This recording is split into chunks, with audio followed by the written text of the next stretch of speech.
Hello, my name is Bill McCarthy. I collect 19th century woodworking machinery, and I'd like to demonstrate how a 19th century steam-powered wood shop works. On my left here is a 6 horsepower ONS vertical fire tube boiler. This supplies the steam for the steam engine. This is a 4.5-inch bore by 5-inch stroke horizontal steam engine circa late 1870s, early 1880s. This was made in the coal regions of Pennsylvania and formerly ran a blacksmith shop. By turning on this valve, this will allow steam into the engine, and a steam engine, unlike a gasoline engine, steam pressure will push on both sides of the piston. It will push the piston one way, and then the valve shifts and it'll push it back the other way. This is called a flyball governor, and this will control the speed of the engine.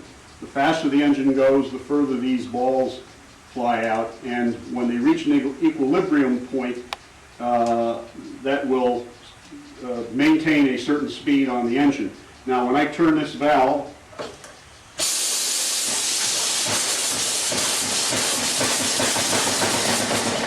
right now I'm letting condensation out of the cylinder.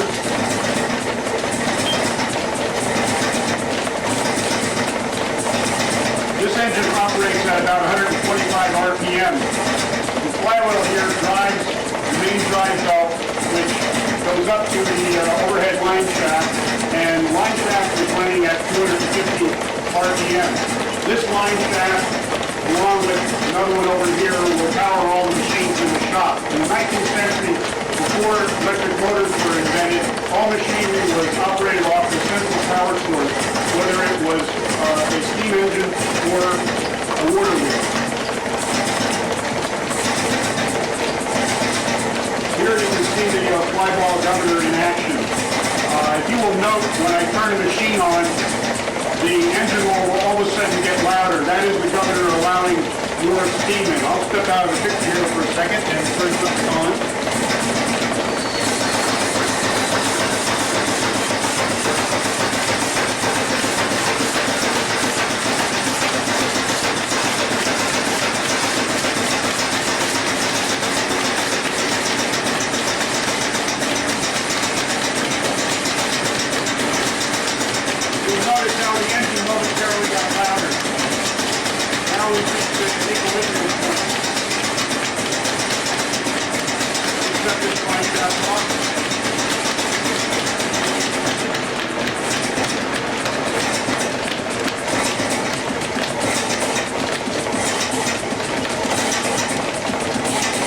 Put a little oil here on the crosshead.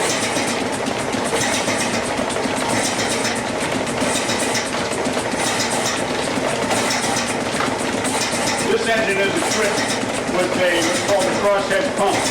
This is a water pump, and each time the piston goes in and out, this puts a little squirt of water back in the boiler, which makes up for the steam that you use. You notice here there's wood on the cylinder, and the reason for that, that's referred to as lagging. The wood holds the heat in. A steam engine, unlike a gasoline engine, you want to keep it hot as possible. It acts as insulation.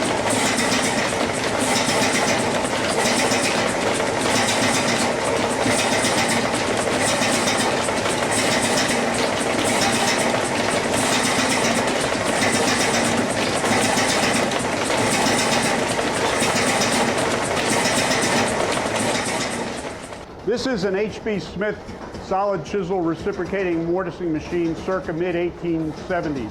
This was made in Smithville, New Jersey, and this will cut a mortise just like I cut it by hand, except this chisel can make 500 strokes per minute.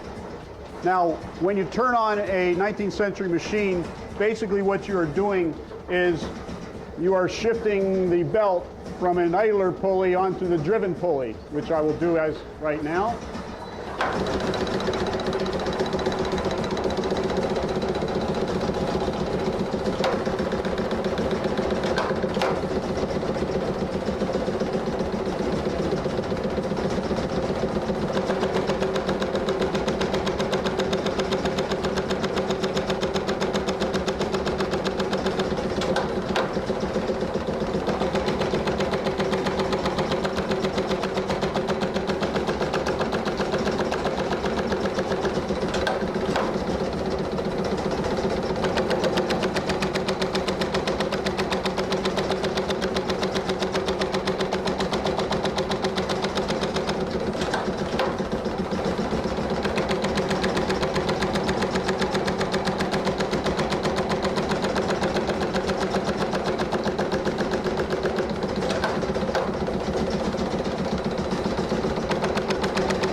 Just as if you were chiseling it by hand, you chisel in from both sides and meet in the middle.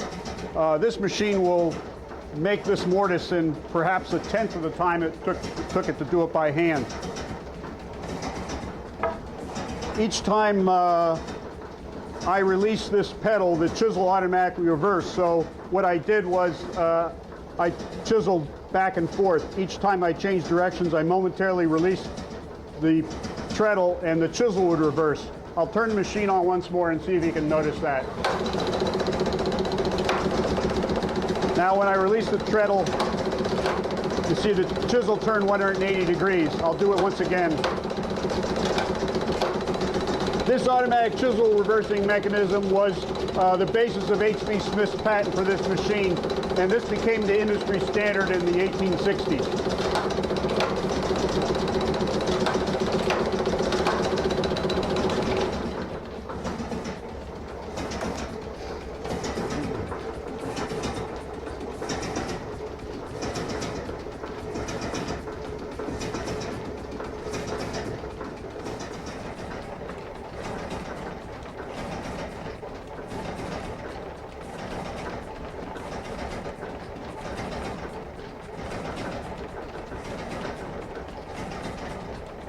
This is an H.B. Smith single-end tenoning machine. It was patented in 1866, and this is the first tenoning machine that was all made out of cast iron and steel. What we have here are two cutting heads, which will simultaneously cut the sides of the cheeks of the tenon on this piece of wood as it is slid under the cutting heads. The counter shaft is up here, and when it is turned on, we will have 3 speed increases, which will increase the RPM on the cutter head will be about 3,000. Now when I shift this belt over,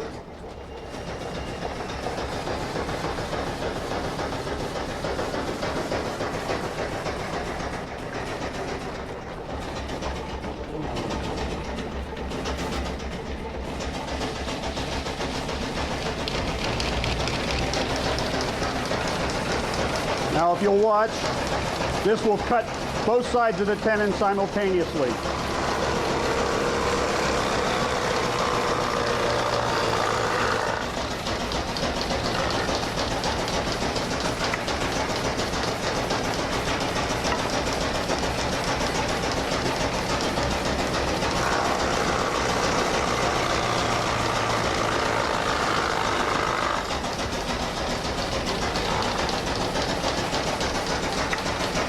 As you can see, there's quite a savings in labor compared to me cutting this by hand with a handsaw and using planes.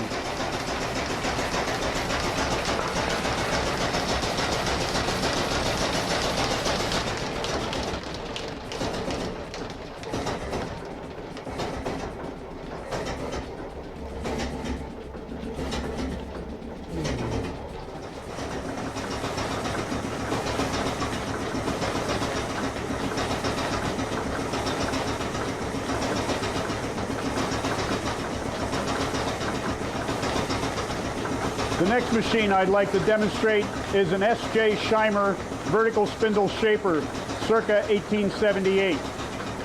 This machine has a cutter head mounted on a vertical spindle, and this has a knife in here to cut a profile that you'd use on a window sash, which is the exact same profile that this plane would cut.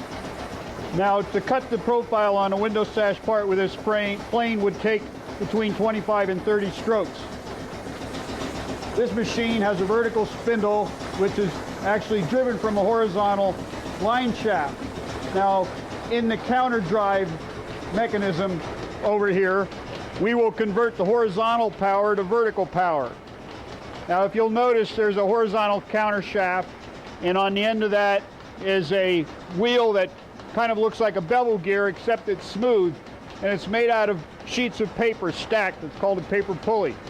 When I engage the clutch with my foot over here, I will push that paper pulley into a cast iron pulley, and then you will watch this belt go around, and this will increase the speed from about 900 RPM up to 3,000.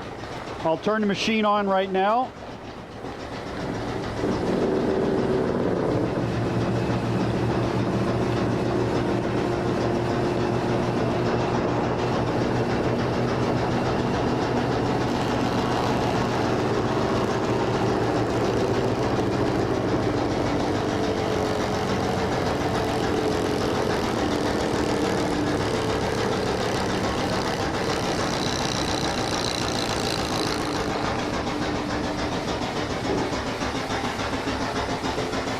Now here's the profile I just cut. You can see it's basically the same as the one that this plane would cut. And when I use the plane, it would take from 25 to 30 strokes. And with the shaper, I can do it in all of about 8 seconds.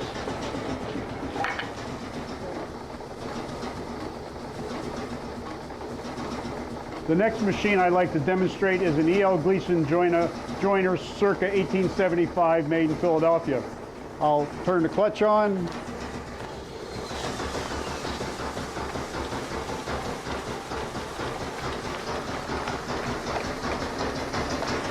You can hear the governor kick in.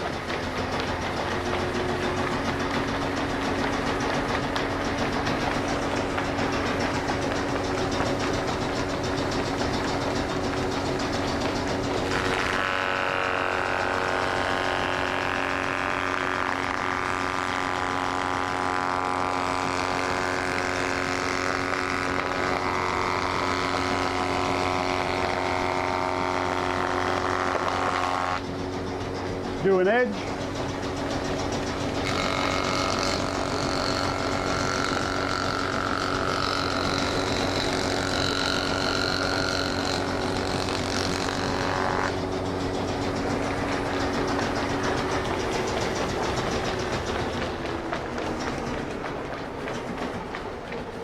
Sure beats hand planing.